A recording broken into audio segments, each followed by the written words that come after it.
12 तारीख और एक और शनिवार और गाजा एक और मातम में डूब गया।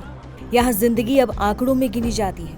13 की मौत, 31 की हत्या, 100 से ज्यादा जख्मी, और ये सब तब जब लोग सिर्फ राहत पाने जा रहे थे। गाजा के रफा इलाके में जब सैकड़ों फिलिस्तीनी मदद के एक केंद्र की ओर बढ़ रहे थे, तभी उन पर गोलियां बरसाई गई।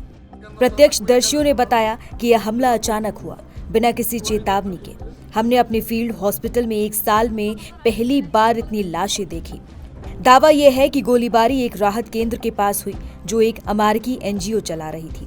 मगर इजरायली सेना कहती है उन्हें तो सिर्फ संदिग्ध हरकतें दिखी, इसलिए चेतावनी के तौर पर फायरिंग की गई।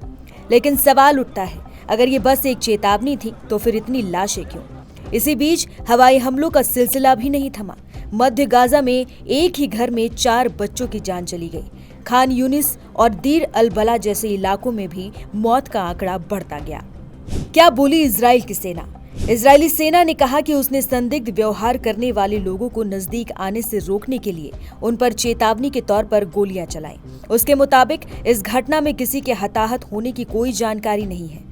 गाजा ह्यूमैनिटेरियन फाउंडेशन ने कहा है कि उसके वितरण केंद्रों के नजदीक कोई घटना नहीं घटी है।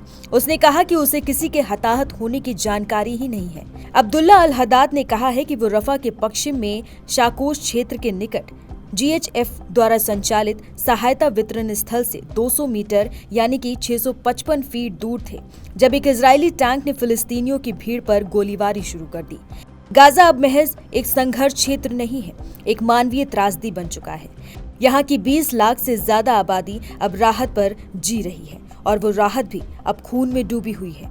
इजराइल के भीतर भी अब आवाजें उठ रही हैं कि युद्ध से ज्यादा जरूरी है समझौता।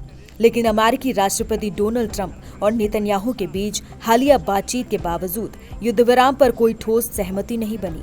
21 महीने, हजारों जाने, और अब भी कोई अंत नजर नहीं आता। कभी कभी सबसे बड़ी त्रासदी वो होती है जो दुनिया की आंखों के सामने होती है, लेकिन फिर भी अनदेखी रह जाती है।